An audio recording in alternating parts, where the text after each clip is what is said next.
Hi, I'm Alicia. And I'm Robin, and you're listening to Bowel Moments, the podcast sharing real talk about the realities of IBD. Served on the rocks.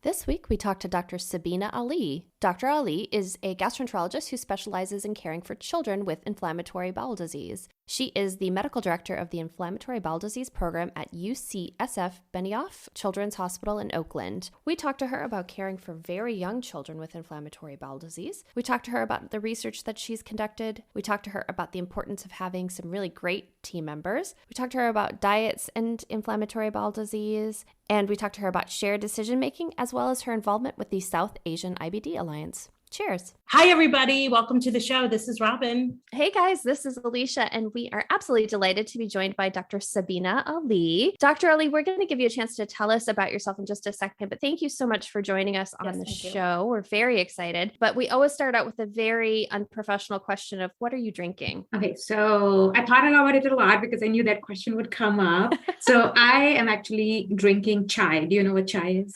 Yes, I love it. It's not the chai tea latte from Starbucks because, I'll tell you the name is wrong. Chai is tea and then tea is tea and chai should have milk in it. So that's latte. So yeah, that's, so yeah. Got it. So I love it. Just being from that part of the world, chai is something we just drink. I don't even think we think about the caffeine content. We just drink it all day. So yeah. Robin, what are you drinking? I am still in the mode of not having restocked after cleaning out my fridge from a hurricane potentially coming through. So I just threw together some spiced rum, specifically Captain Morgan's, not sponsored by, and some fresh cherries and like a little cherry freezy. I threw it in the blender. And so I have kind of like a little frozen rum concoction that is actually very delicious. A cherry slushy. I love it. That sounds so good. Oh my God. I remember, did you have ices? Does that ring a bell? Oh yeah. Oh my God. Yeah. That's what it is like. Ices. Yes, it's like a cherry icy with some spiced rum. I love it. Oh, what about you, Alicia? What are you drinking? I am drinking a Negroni because I decided to be fancy today. So this is my Negroni. Cheers, guys. Cheers. Cheers. Dr. Lee, thank you again so much for coming on the show. We know you have a wealth of knowledge to share, and so we definitely want to get started with you. So why did you decide to get involved with gastroenterology and pediatric gastroenterology in particular, and especially why IBD? My interest in gastroenterology started actually as a first-year resident, and it was particularly because one of my attendings, my mentor, eventually it's basically, it just how smart he was. He knew all the answers. And I was like, I want to be just like him. And that led to just kind of working with him more, following patients with him and just kind of fell in love with the diseases. Specifically, actually, I will tell you, IBD is kind of happened later, but my interest was liver diseases. And I really was interested in working with liver patients, liver babies. Biliary atresia is a liver disease that happens in very young infancy. And that's one of the patients I remember I just kind of fell in love and took care of that baby for a long time throughout my residency. So I think my interest in GI kind of evolved and IBD happened later. So, during my fellowship, we all see IBD patients, take care of them, but I still was very focused in doing a fellowship actually in liver transplant. But then, life happened. I moved back to the Bay Area. And when I started back here at Children's Hospital Oakland, where I currently work at, I was, when I was starting, I was like, oh, there is this registry called Improved Care Now, and Children's Oakland is interested. Do you want to kind of take over, be the principal investigator, bring this on? I was like, sure. I was a young junior GI doctor. Sure, I'll sign up for everything you give me right now.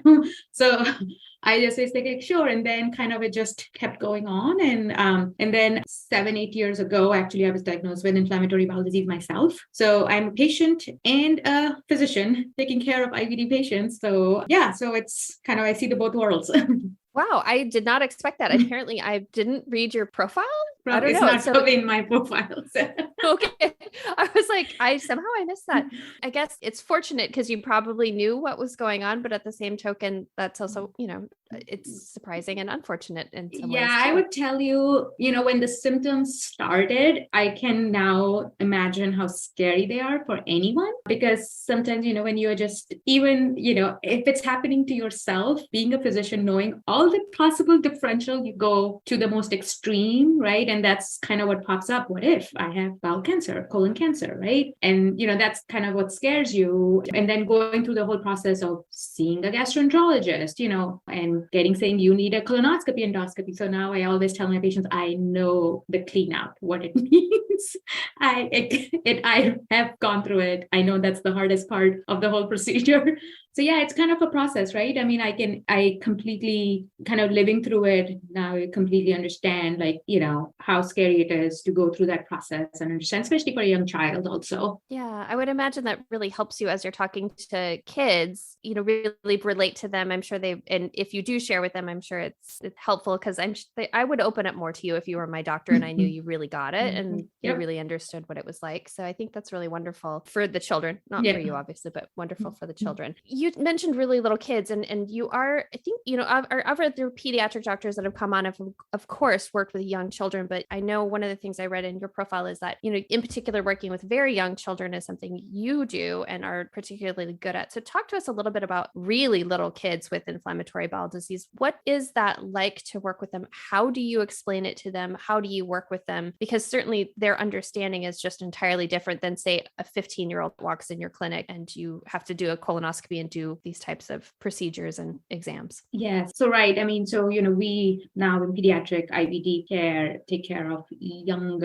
getting more younger and younger patients, unfortunately getting diagnosed. So that is the less than 6-year-olds, which we are called very early onset IBD. So just imagine a 4-year-old and a 5-year-old undergoing these procedures. I think it's the biggest part is in having a good team approach with explanation, because even however best you can explain, it's not that easy to kind of, you show pictures, you can have some cartoon videos depending on the age of the patient. The other part is probably, it's kind of fortunate in working in pediatric facilities or a children's hospital is having Child Life. They are the wonderful colleagues we have who make everything so much easier. So, their involvement, especially even if they are not in a clinic with you, but definitely in the pre-op area before the procedure, it's, even starting an IV or having, just showing them something like what a mask looked like, for anesthesia. I think that helps is, showing things that kind of helps. So having a team just to kind of go through that process. I think you're the very first person that has mentioned Child Life on one of our podcasts. Would you mind going into just letting people know what exactly does that mean? Because I didn't necessarily know that until I started working with some, pediatric gastroenterology folks. So just give us a quick and dirty version of what is Child Life. Yeah, so they are our team members who are very important members of our team who basically are trained to explain, help, and kind of lessen the anxiety with any procedures, even visits, even hospitalizations. Just kind of they spend time explaining to the child at their level of understanding what it may look like. They may have pictures or videos, or even sometimes they have these cute, toys like a bear with a little IV in them or a bear with a mask. So just kind of so the child can relate to what it may look like on them. As I said, they are the essential members of our teams when we are in these situations, knowing, how scary it is. And they make it so much easier. Even like a small sticker at the right place can make a difference.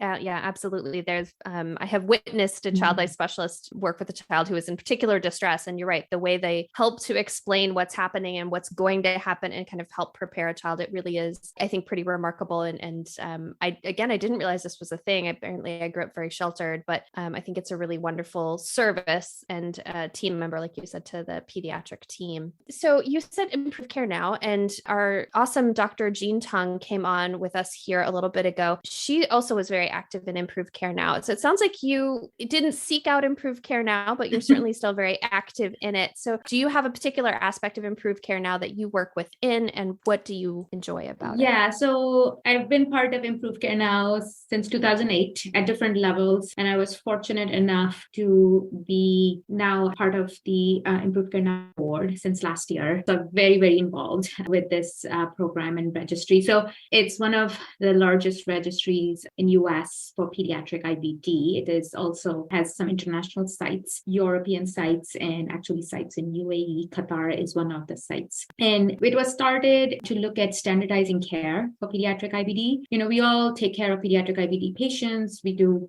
things all similarly at the end. The results we all want is the same, but we may just take a different road at times, how to get there. So this was just kind of learning from each individual of us. How do we do it? And also improving remission rates by learning from each individual patient, kind of seeing why things work out for some, why don't things work out. So, it started as a registry, but it has evolved into a, big research network too now. And it's more than 100 sites. Part of this, we meet. And the great part of it, which I think is very unique, it has a patient involvement and the parent involvement. So that is the PAC group, which is the Patient Advocacy Council, and then the Parent Council. And so, they are, of course, they are their own advocates, and they are the advocates with us, kind of understanding at every level. So I think that's the unique part. And we meet, twice a year. We sit down, talk about what's happening at individual centers and centers working together, how, patient voice, parent voice. So it's a very unique, registry in that sense. And they offer you put together resources for families. Yep. ICN has an extensive library of resources for parents. Yeah, and the great part is actually the resources are developed by the patients and the panel. So they have actually a toolkit. If you go to the ICN page, there is a section in the resources, actually ICN toolkits. They are wonderful because the toolkits were developed by the patients and parents together. Something simple as if you are getting an ostomy, what will look like, or going to college, all these different stories. And they keep working on it and developing these wonderful toolkits. So yeah, you get the patient perspective, I can tell you what will happen in college needs, but I think it's great to hear from the patient who goes through that process and writes about it. Absolutely. I do think that feels entirely different when it's a peer-to-peer kind of conversation that's happening, but that is also backed by healthcare providers as well, as always adds a layer of credibility on top of it. I'm going to back us up a little bit to kids with inflammatory bowel disease. So one thing I'm very curious about is, you have young kids coming in, you say you've got, very early onset, 5 or 6 years old. You're really limited in what you can do to treat that child because medications aren't approved for some of these medications aren't approved for kids under 18 or under 16. So when you have these kids coming in, how do you go about making treatment decisions for them, knowing that your arsenal is still a bit small when it comes to medications? Yeah, that's a great question. So exactly, it's challenging, right? And also, as we say, it's the first medication. Sometimes it's the most important decision you make. And I think it's part of learning and evolving literature on how do we take care of very young onset patients. That is a big component of making sure they don't have underlying immunodeficiency. So that's what they call monogenic diseases. So making sure that there is not like a particular immune deficiency that needs to be just tackled and treated differently than your, which may be a little different than your regular IBD medications you think about, like the biologics so I think it's doing the evaluations very thoroughly, which some of our colleagues in the pediatric IBD world have done a lot of wonderful work in the VOIBD area, which have been, our go-to in these situations at times, and we kind of learn from each other. And I think one area where perhaps the pediatric IBD folks have maybe made a little more progress or been a little bit more open is in the dietary space. So sort of using perhaps some different diets as part of the treatment function or bringing dietitians into your healthcare team quicker. So if you don't mind going down that path, let's talk a little bit about how do you talk to parents and kids about dietary treatment plans or how do they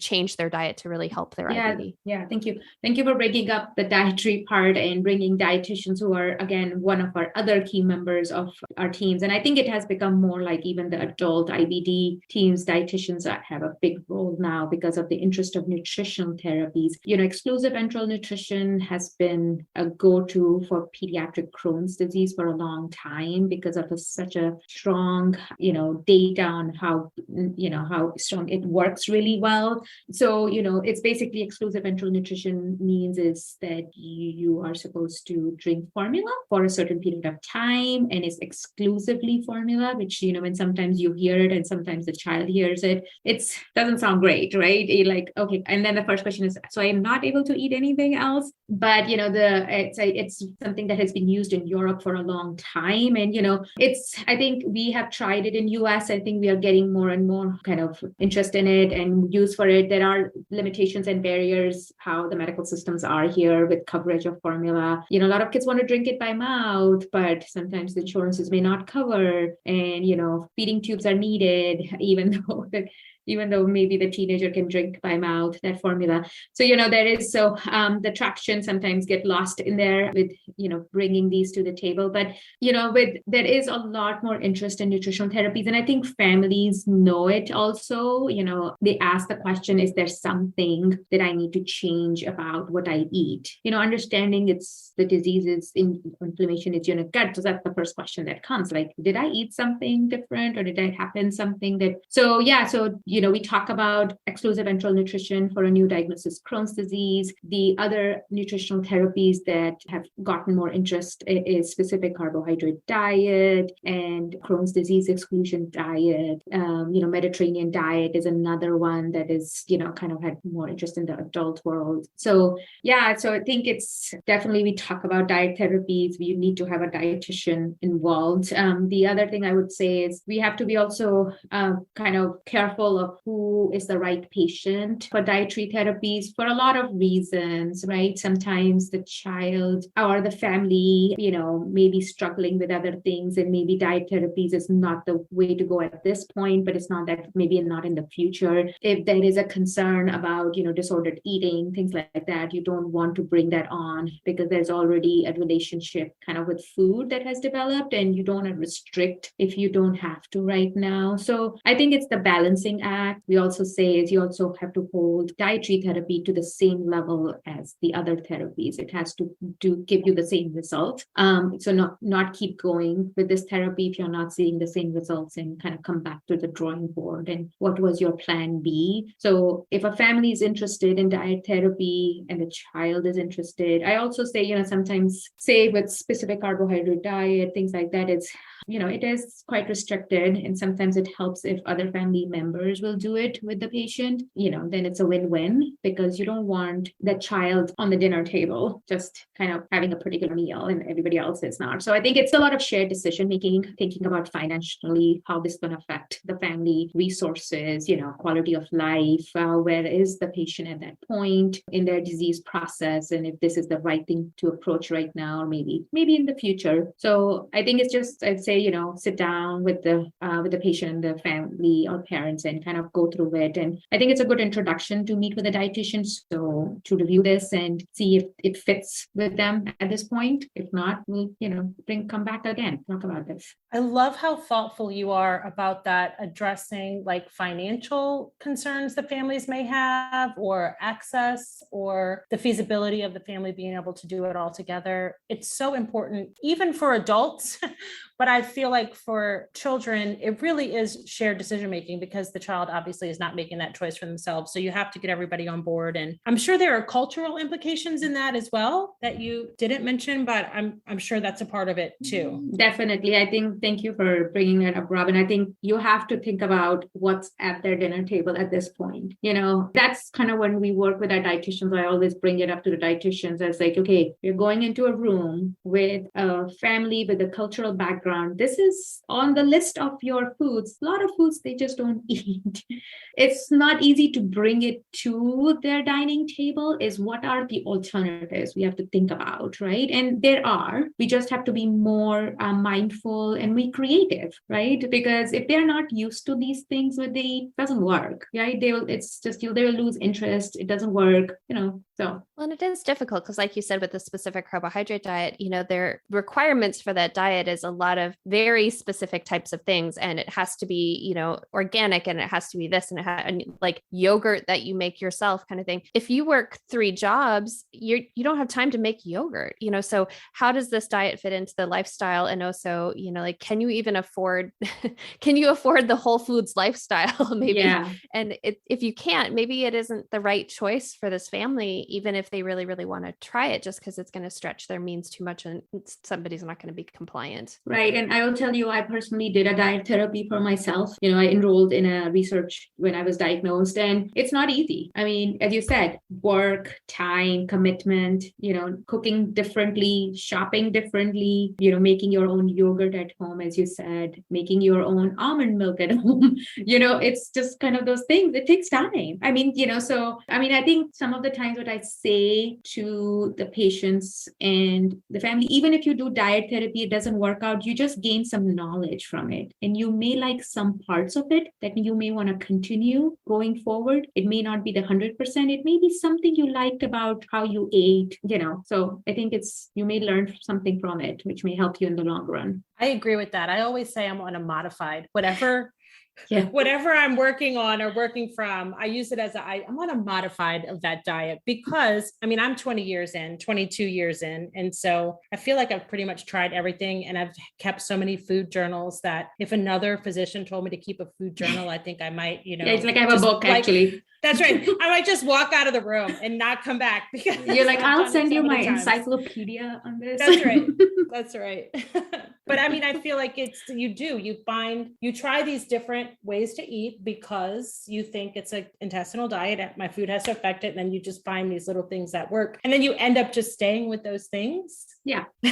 Which, you're self-restricting or self-eliminating. Yeah, that's kind of why I always feel like, so you have to be careful with these diet therapies is, are we creating some kind of a disordered eating approach or these relationships with food, which maybe there's something maybe there, but there may be nothing there, right? But we have this attachment and fear now in our kind of mind saying, oh, I was told this causes this, right? So I think it's an evolving kind of process and keeping an open discussion going and check a lot. Because I always, I see if I start someone in a diet therapy, I make sure I see that child at least, once a month and ask the patient, how are you doing with it? Because it's such a psychological thing, right? Food should be pleasure and fun. And now there is these restrictions and how do I work with my peers and this, I have to eat separate. So I think you have to also make sure how the child is doing, because sometimes the parents really want to do this, but is the child psychologically doing well and coping with this, right? So yeah, I think that would be a really hard one because a lot of kids struggle with not fitting in, and so if you're the kid that can't ever go to a birthday party because you can't eat anything there and your mom or dad are restricting you from going, that's hard because it's excluding you from a lot of things. It's singling you out. And I don't think there's a lot of kids like that want to be excluded and singled out. Yeah. So I think it's making it, however, I said, I've seen kids done wonderfully on these diets. And, that's so great to see that sometimes just changing how we eat heals the gut, right? So, but it's just finding that right kind of combination of things, the right time, and looking at all the possible barriers and making sure we are not hitting those, making it work. Especially when you're working with kids, because they're still growing. And so for the most part, I would imagine, for the younger kids, you have to be very careful that whatever you're doing isn't inhibiting anything and is contributing to their growth, because there's consequences to that. Exactly. So, Dr. Ali, when we were doing a little bit of research on you, we saw that your name was attached to a study that's called the Biscuit study, which I love the name. I was about to say that. I love the name of the study. Let's just start there. It's so cute. I hope it's fun. And that's the biological discontinuation study. Can you tell us, I'm assuming it's about discontinuing biologics, but can you fill us in on what it means beyond that? Yeah. So this is the brainchild study from Dr. Jeremy Adler at Michigan. Someone, if you guys get a chance to invite him and talk to him. He's a wonderful colleague with so many great research ideas and projects. So this is a study that's started from University of Michigan, and we are one of the sites. And basically, it's looking at the biological discontinuation more in the sense is how many times a particular patient responds to a biologic changing to a different one, and how many times can it happen, and change a biologic, and what is kind of maybe the physical nature of that disease for that patient, why. So we're just trying to understand, the percentage of patients who may have, I hate the word failed, because it's not like the patient is failed, it's the medication failed. Right. So there was no response to the disease, and that had to be switched to a different second biologic or a third biologic. And what is the reasoning? It's a pretty detailed study, and as we collect data, and we are just learning so much about it, about, why discontinuation of the first may be happening. And is it, just the response to the medicine just stopped working, developed antibodies, delay in care for some reason with that, what is the patient population that is encountering that, insurance delays, so yeah, I think as we get the results and we get some abstracts out, I think it's an amazing project. It's going to be, the only pediatric study that will look into this. So yeah. Is there anything you can give us a sneak peek of? Well, so I'll tell you, Dr. Adler presented this at the PIBD meeting in Edinburgh, poster, and, basically it's like 40% of our patients. The thing is, we don't have all the data yet. So, we are kind of right now, so 40% stayed on their first biologic, but then there's this population that is still moving to a second, and we still we still kind of have to deep dive into the results of age of the patient. It's the younger patients doing this more. So hopefully we'll get more information. I'm curious, did you factor in also switches to biosimilars in this as well? So there is the information there. We have not looked at it, but that is definitely something Dr. Adler has that on the list to look at, because there are patients on biosimilar in the study. It could be that, they were started on a biosimilar versus they were switched somewhere in the middle because of different reasons. So yeah, we will be looking at that. You mentioned, I think I'm really glad Robin brought up cultural implications, because, we have had Dr. Ali on, Dr. Tasif Ali, not you, Dr. Ali, different Dr. Ali's, and not related Dr. Ali's. And we also had Tina on, and both of them were talking about Saya. And you were also one of the, I believe, founding members of Saya as well, or definitely on the board of Saya, and very, very involved. Actually, Saya is kind of something that some of us have been kind of talking about, as culturally how South Asian patients with the diagnosis. And actually, it was more also on the Saya board is Neha. She's one of the adult dietitians. And, she has and I, even before Saya, we have talked about, how do we give information to our South Asian patients about these diets that culturally fits their lifestyle. So, and then, having the struggle with new diagnoses, kind of making how is it easier to make them go through this process of new diagnosis, understanding how it fits in their lifestyle. And it's a lot of inflammatory bowel disease is not commonly heard back in South Asia. So it's sometimes they'll be like, but it's not in my family, and why do I have this? And so I think we wanted to create a platform that we can bring this to the forefront, is acceptance, understanding. Also important is education to the healthcare providers, not, it's just all over kind of South Asia who may be seeing this inflammatory bowel disease come to the forefront and rise in the numbers, is how to take care of them. Also, there is the lack of resources, medications. A lot of medicines are not even available. So patients are left on prednisone for a long, long time. And the thing over in that part of the world is, there's a lot of GI infections, right? So it's really hard to differentiate. Sometimes even something like tuberculosis of the gut. So patients may not get diagnosed for a while, and the disease may progress, right? So we just wanted to approach it in all different levels, is education, patient support, and then of course have a research platform to it. My interest was, of course, the pediatric section. More of the Saya is because, I see a lot of young children from South Asian backgrounds And I just wanted to have them have a voice in this and have a platform to make sure that we can communicate and get the information for the young South Asian patients. I know part of South Asian IBD Alliance, which is what SIA stands for, apologies for not saying that before, is the IBD DACES, which that was the original sort of thing that Tina had started, which was much more of like a social and support-based network. As part of that, do you have a space for like parents of children with inflammatory bowel disease or kids with inflammatory bowel disease that are of South Asian descent to get together and talk as well? Yeah, so not necessarily through like straight through SIA, it's through, they have a Facebook page, which is administered by, kind of moderated by Tina and some other members that work in SIA. And that's kind of the platform they are using for communication. And, they hear from a lot of families. And also, we do a lot of educational events that we have done. We have done like pediatric IBD. We have done a nutritional one through the Facebook Live. Just reach out and get some feedback, what the families want to hear and how we can help them. I'm curious what they're asking about. Is there kind of some trends that you're seeing from these families? A lot of times the concern is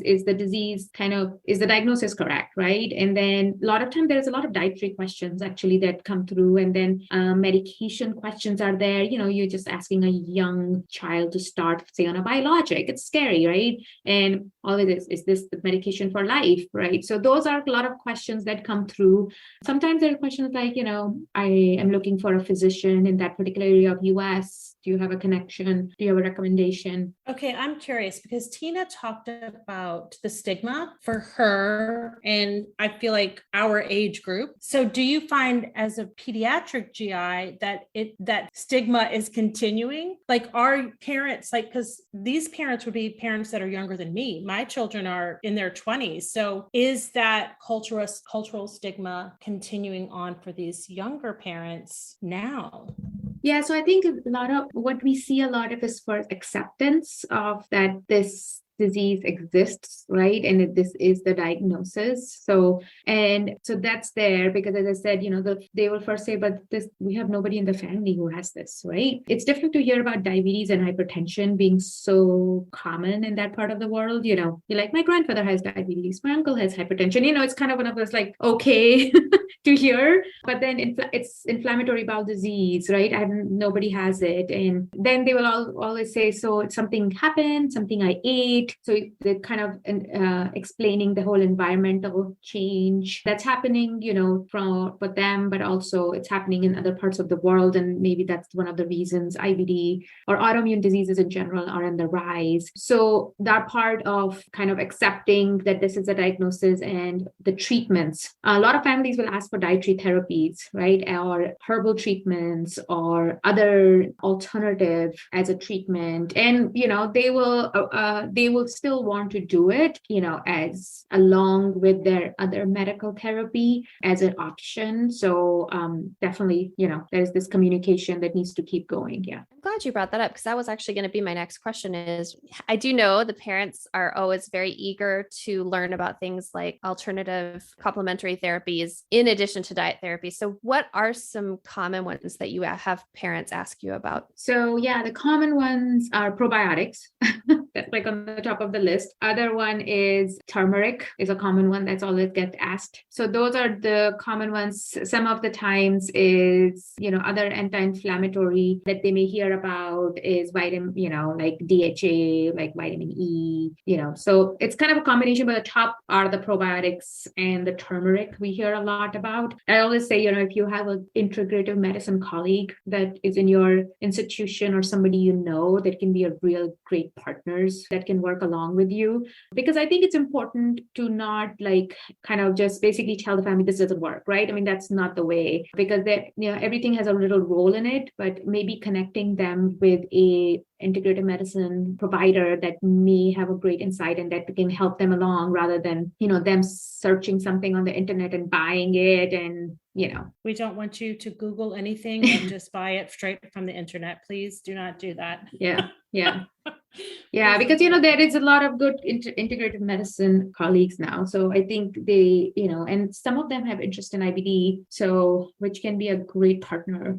Yes, I do see that happening more often, which is really fortunate that there's more integrative medicine folks getting involved with IBD and IBD folks reaching out to integrative medicine folks, because I do think there's biologics are perhaps not the only answer. And so it's good to explore what else is out there. Yeah, and explore safely, right? And I think it's also for a physician. I also want to work with someone that I can trust and I can communicate with, and my patient can safely, kind of have that, communication, and we all work together rather than my patient kind of don't talk to me about it and try something. I don't want that. I just want an open, shared decision. Then I can help them through that process. Yeah, Dr. Kanukin from Mayo Clinic down in Florida came on with us and talked to us about, marijuana, and same thing where it was like, if you're considering this, come and talk to me. She said, I want to know, I want to be able to help you make this decision and make sure that it's the right one for you. And really any alternative medicine, that's the case as well. So I'm glad you mentioned that. Also, looking at your research, you have done some research on anemia and children with inflammatory bowel disease. And I know Robin and Stacy have both talked openly about their struggles with anemia, especially post J-pouch surgery. So talk to us about kids in anemia. Yeah, so the reasons are very similar to adults, for anemia. So anemia can be iron deficiency. So,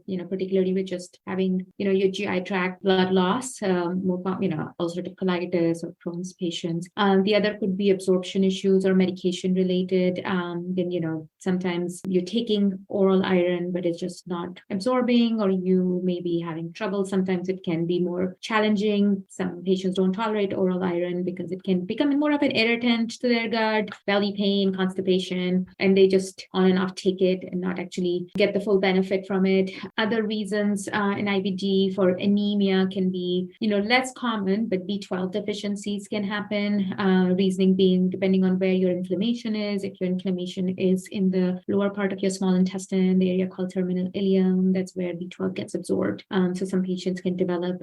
Sometimes, it's important again to ask what their diet is. A lot of times, vegetarian patients don't remember to take B12, and it's important because vegetables don't have B12. So, we need to make sure that to remind them. So, when it's important to ask, what kind of diet you're following. So, vegetarians like, okay, do you take many vitamins? No. Okay. And as I said, it's rare, but, always keep that in your differential of thinking about what other causes of anemia is. Folate deficiency, sometimes with patients, some medications like methotrexate, if somebody's on sulfasalazine, they need to make sure they are taking folic acid. The other is how to treat the anemia, depending on, if it's iron deficiency. As I said, oral iron can be challenging for a lot of patients. So do check with your physician if IV iron is an alternative because of absorption wise. And yes, it's an infusion. You'll have to go to an infusion center, but it works, wonderfully, and maybe a good alternative to treat the anemia and get you feeling better soon. Sometimes can be unusual symptoms of fatigue or hair loss, things like that. So,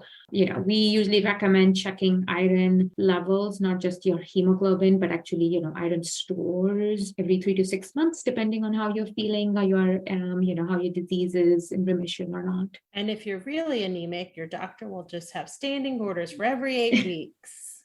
Yeah.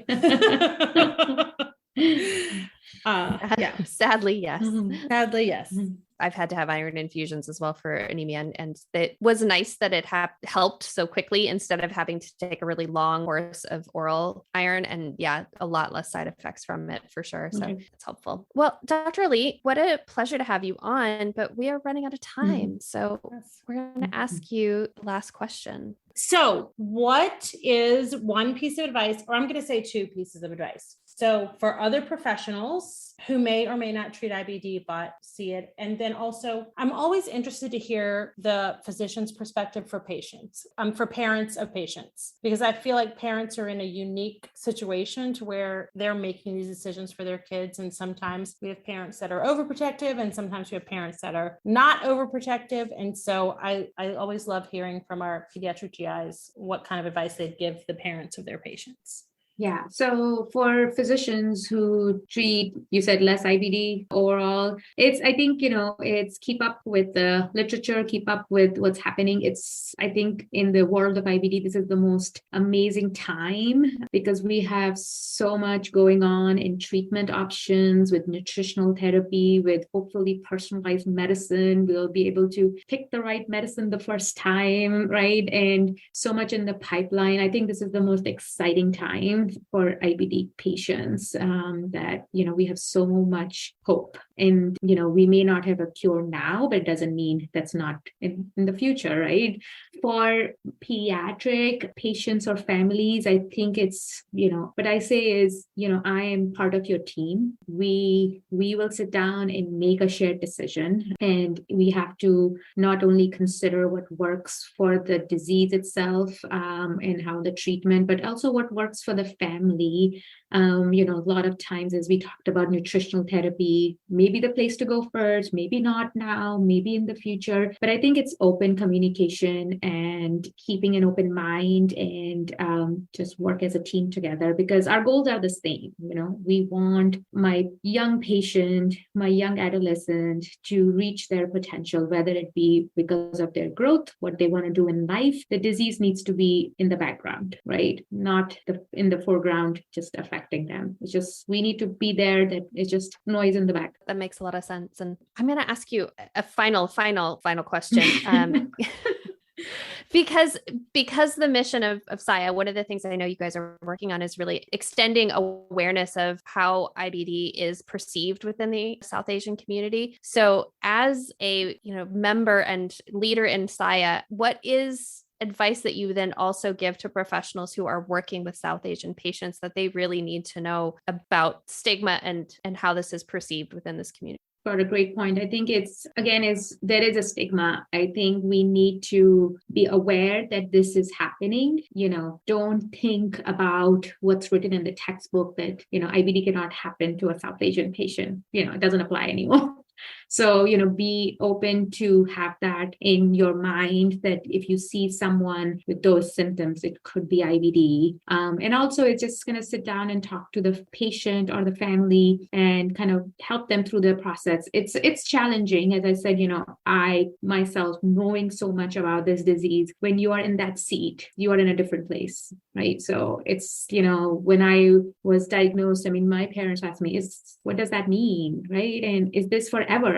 And, and there's a lot of questions, right? For young adults, am I going to be on medications? Am I going to have children? It's so much on their mind. We need to work through that and get them the answers. Yeah, that cultural competence, I think, is so important. And being able to approach that conversation with, humility and, and empathy and respect, I think is really inclusive, important. Right? And you have to include them in the decision making. Don't just tell them, take this medicine and that's it, right? But include them, saying what it means and why, and what if you don't, and what do you want to do, right? So yeah, what fits best with your lifestyle. There are some medications that's not going to fit for you. If you can't take every time off every 6 weeks to go get an infusion, maybe that doesn't make sense for you and something else makes more sense. Right. And sometimes, sometimes, they may not be ready, but that's okay. We just have a timeline and say what we can try. If this doesn't work, I always say we have to have a plan B in place. Today, we are going to talk about your plan A, but we need to have a plan B in place.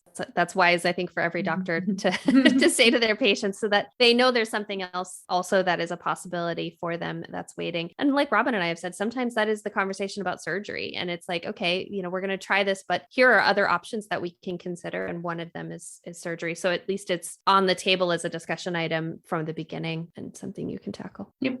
As a patient too, I think it's comforting knowing there is the plan B, right? That there is another option available. And especially after 20 something years, there were no options 22 years ago. And there's so many options now. So I just feel like that would be, it's comforting and hopeful to me to know that there's a plan B. So I feel like that should be the approach anyway. I feel like that would give patients confidence in their physician and their decision making. Right. Yeah, I know exactly.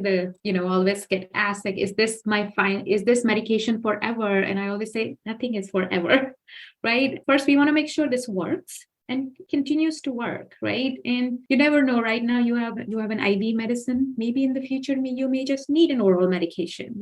As you said, Robin, there was nothing. Now it's plan B1, B2, B3. So Exactly. Especially as the medications evolve. I mean, I think about, in the MS space, same thing where, more than 20 years ago, there was nothing. And then, and then there was one, and now there's a ton. And in fact, one of them, like it's an infusion you get like once a year. So how easy is that? Like what a great option to just say, okay, it's once a year. I can do that. That's easy. So I think it's exciting that we continue to have other options that are different mechanisms of action, different ways of receiving it, and so I think it's an exciting time to be in the IBD world, and know that we have so much more that's coming down the pipeline. Dr. Ali, we were over time by only 1 minute, though. I'm impressed 1 minute. It's only one. Oh, yeah. I'm impressed. Yeah. But thank you so much for joining us. We really enjoyed talking to you and having you on the show. And especially since we talked to you about so many things, like you went through all of our lists, which doesn't normally happen. Good. So that was great. Yes. That's really great. So thank you so much for joining us. Thank you everyone else for joining us for Bowel Moments. So cheers. Cheers. If you liked this episode, please rate, review, subscribe, and even better, share it with your friends. Cheers.